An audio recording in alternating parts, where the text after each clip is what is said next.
இன்னைக்கு எல்லாம் என்ன நினைக்கிறான்னா, பாட்டு கேட்கறது பாட்டு பாடுறது ஆராதனை நினைக்கிறான். பைபிள் வாசிக்க மாட்டான். ஆனா ஒரு 10 கிறிஸ்டியன் பாட்டல் கேட்டுட்டு நான் கடவுளுக்குள்ள பக்தியா இருக்கேன். அவனுடைய வாட்ஸ்அப் ஸ்டேட்டஸ், இன்ஸ்டாகிராம் ஸ்டேட்டஸ் எல்லாம் பாத்தீங்கன்னா பாடல்களாக தான் இருக்கும். பிரசங்க செய்தி இருக்காது. நம்முடைய கலாச்சாரமே, நீங்க சோகமா இருக்கீங்க துக்கமா இருக்கீங்கன்னு சொன்னா பாட்டு போட்டு கேளு. பிறந்தா பாட்டு போடுவான், காது குத்துனா பாட்டு போடுவான், முட்டை அடிச்சா பாட்டு போடுவான், வயசுக்கு வந்தா பாட்டு போடுவான், கல்யாணம் போனா பாட்டு, எல்லாம் பாட்டு ஆட்டம் தான் நம்முடைய கலாச்சாரம். அப்ப அவன் கிறிஸ்துவத்துக்குள்ள வரும்பொழுது அதே மாதிரி எதிர்பார்க்கும். இந்த கலாச்சாரத்தை வச்சுதான் சபையில இருக்கிறவனும் சபைக்குள்ள பாட்டு ஆட்டத்தை போட்டு மக்கள் சோகமா இருக்கிறான், மக்கள் கவலையில இருக்கிறான். கவலையில இருக்கிறவனுக்கு பாட்டு ஆறுதல் கொடுக்காது. பாட்டு மக்களை உணர்ச்சிப்பட வைக்கும். பாட்டு மக்களை கண் கலங்க வைக்கும். பாட்டு மக்களை ஆட்டம் போட வைக்கும்.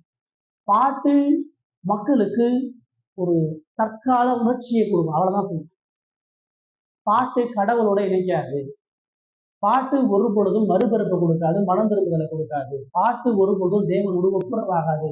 பாட்டு பரிசுத்தப்படுத்தாது. பாட்டு சோதனை மேற்கொள்ளாது. இயேசு அந்த ஜனங்களுடைய மீட்புக்காக, நாசரேத்து எப்படியாச்சும் மீட்கப்படுவதற்காக இயேசு பயன்படுத்திய ஒரே ஒரு ஆயுதம் சுவிசேஷ பிரசங்கம்.